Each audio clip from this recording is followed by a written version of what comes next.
ঘাটালের সুলতানপুর, আর এই সুলতানপুরেই আছে বুড়ো শিবের মন্দির। এই গাজনে সন্ন্যাসীদের শিব পুজোয় নিমপাতা মাস্ট। এলাকার বিখ্যাত দলকার জলার দক্ষিণ সীমান্তে এই বুড়ো শিব। আনুমানিক 200 বছরের প্রাচীন এই মন্দির ও তার আটচালা। মহকুমার মন্দিরগুলি নিয়ে যিনি নিরন্তর গবেষণা করে চলেছেন দাসপুরের বাসিন্দা উমাশঙ্কর নিয়োগী বলেন, শোনা যায় রাংতাখালীর ঘোড়ই পরিবার এই মন্দির নির্মাণের খরচ বহন করেছিলেন। অকাতর কায়িক শ্রম দিয়েছিলেন বর্গক্ষত্রিয় পাড়ার লোকেরা।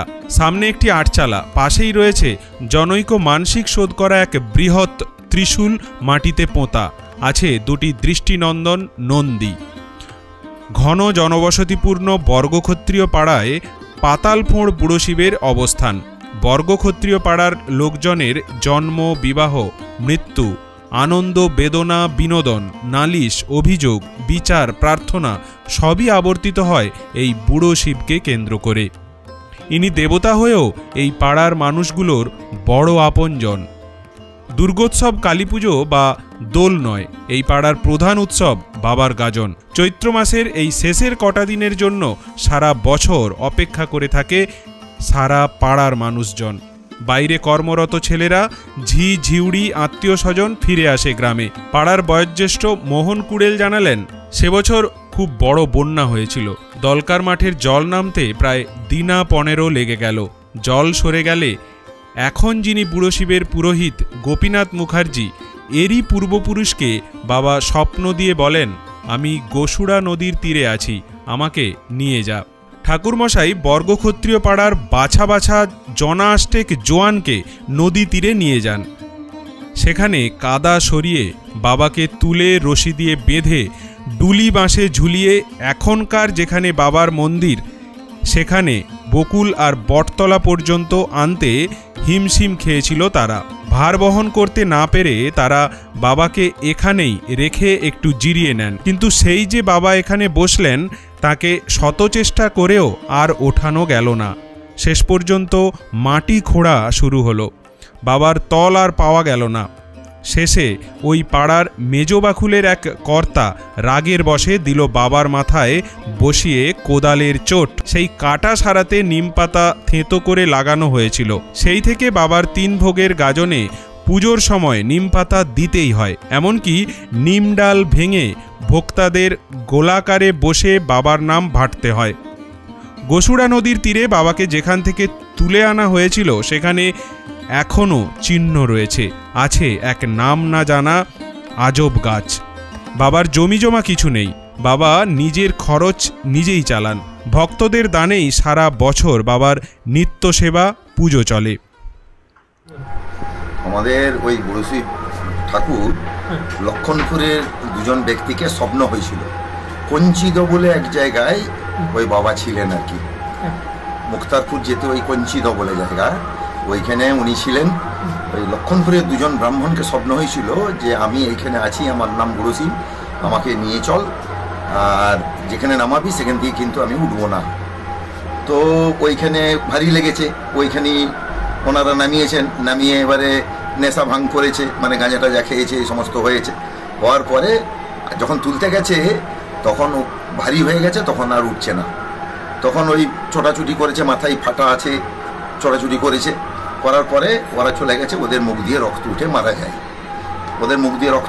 যায়। তারপরে ওখানে বেগুন চাষ হতো, রায়েদের সম্পত্তি ছিল ওখানটাই, বেগুন চাষ হতো। তো আমাদের যিনি ঠাকুর পেয়েছিলেন ভরতপ্রসাদ মুখোপাধ্যায়, উনি ওখানে বেগুন আনতে গিয়েছিলেন। বেগুন আনতে যেয়ে দেখেন যে একটা শিব ওখানে বসানো আছে। শিবটা শুয়েছিল, কিন্তু অটোমেটিক সে আস্তে আস্তে আস্তে আস্তে উঠে সোজা হয়ে গেছে। তো উনি গিয়ে দেখেন যে এরকম শিব বসানো আছে। উনি নদীতে চান টান করেছেন, করে উনি কান্নাকাটি করেছেন, পুজো টুজো করেছেন যথারীতি। উনি এসেছেন, উনি খাওয়া দাওয়া করেছেন, কিন্তু রাত থেকে উনি 14 দিন আর জলস্পর্শ করেননি, উনি শুয়ে আছেন।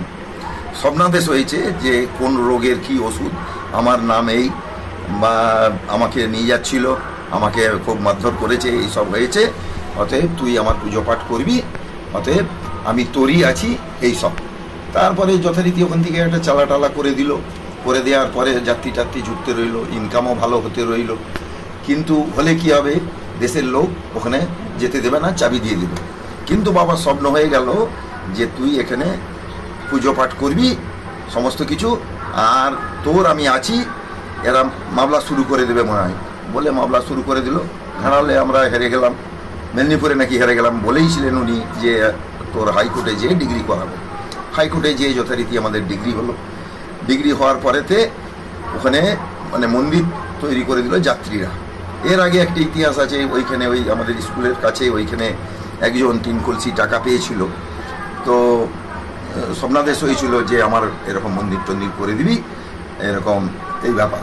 তো যার ফলে মন্দির করতে করতে বন্ধ হয়ে গেল। হয়ে যাওয়ার পরে যাত্রীদের সাহায্যার্থে মন্দিরটা হয়েছিল। ওনার ঘর বাড়ি বিষয় সম্পত্তি যা জি ওনার ছিল সব লোপাট হয়ে গেল।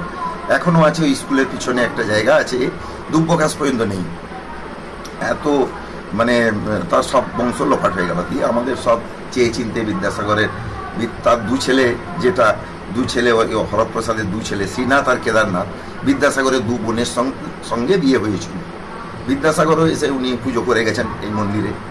তো ওই মামলা মোকদ্দমার জন্যে ওই শ্রীনাথ চলে গেল বীরসিংহ, আর কেদারনাথ এখানে রয়ে গেল, হরপ্রসাদের 2 ছেলে। তারপর থেকে বংশ পরম্পরায় আমরা পুজো করে আসছি। স্বপ্নাদেশ হয়েছিল, এখনও স্বপ্নে আমরা ওষুধপত্র পাই, অতএব স্বপ্ন দিয়ে আমাদের ওষুধপত্র সমস্ত দেওয়া হয়, দুরারোগ্য ব্যাধিও তৈরি হয়। সেই থেকে যাত্রীদের সাহায্যার্থে মন্দির হয়েছিল, মন্দির মেরামতো করে দিয়েছিল যথারীতি। সেই পর্যন্তই দূর দেশ থেকে যাত্রীরা আসে। হ্যাঁ, সমস্ত রোগের ওষুধ দেয়, চোখের ছানি বাদ দিয়ে সমস্ত কিছু রোগের ওষুধ দেওয়া হয় আমরাই দিই। এবং তেরাত্রি করে যারা, তেরাত্রিতে বাবার স্বপ্নাদেশ হয়, ওখানে ওষুধ পাই। এখন পর্যন্ত আমরা বংশ পরম্পরায় করে যাচ্ছি। হরপ্রসাদ ঠাকুর পেয়েছিলেন, তার 2 ছেলে কেদারনাথ আর শ্রীনাথ। তার আবার শ্রীনাথের বংশে তারা রয়েছে, তারা কোনো ঠাকুর দেবতার ভাগ নেয়নি। কেদারনাথের আমার ছেলে হচ্ছে প্রাণধনের ছেলে হচ্ছে কানাইয়ের 2 ছেলে হচ্ছে আমরা বিশ্বনাথ আর গোপীনাথ। এখন পর্যন্ত আমরা 5 পুরুষ আমরা পুজো অর্চনা করছি, এই পর্যন্তই চলছে। যাত্রীদের সাহায্যার্থী মোটামুটি মন্দির মেরামত হচ্ছে, আমরাও কিছু দিচ্ছি। স্টোর রুম হয়েছে ওখানে, আর চালা হয়েছে। মানে বাবার স্বপ্ন দিয়ে ওষুধপত্র দেয়। আমরা কোনো ওষুধপত্র দিলাম, কোনো দুরারোগ্য ব্যাধি হয়তো হয়েছে, বাবার স্বপ্ন হয়ে গেল, সেখানে ওষুধপত্র পেয়ে গেল। আমাদেরকেও বলে দিচ্ছে যে এই ধরনের ওষুধটা দিবি, তাহলে ওখানে ভালো হবে। এই ধরনের ওষুধ দিয়ে হ্যাঁ সমস্ত কিছুই ভালো হয়। হ্যাঁ, দূর থেকে লোক আসে, একবারে ভান্দুল মৌলিক গ্রাম থেকে আরম্ভ করে, বালি উত্তরপাড়া থেকে আরম্ভ করে, পিজিতে যিনি থাকেন ওই পিজিতে যে থাকে ওই ভেন্টিলেশনে থাকে, সেখান থেকে আসে, বটানিক্যাল গার্ডেন থেকে আসে, চন্দ্রকোনা টাউন আশপাশ তো রয়েইছে। আপনার নাম?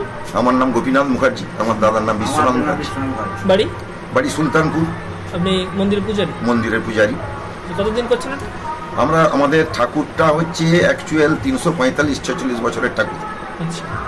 আমরা পুজো করছি মোটামুটি, দাদা পুজো করছে আজকে প্রায় 60 বছর বয়স, 60 বছর পুজো করছে। দাদার বয়স এখন 84 বছর। আমিও পুজো করছি আজকে প্রায় 40 বছর, আমার বয়স 63 বছর।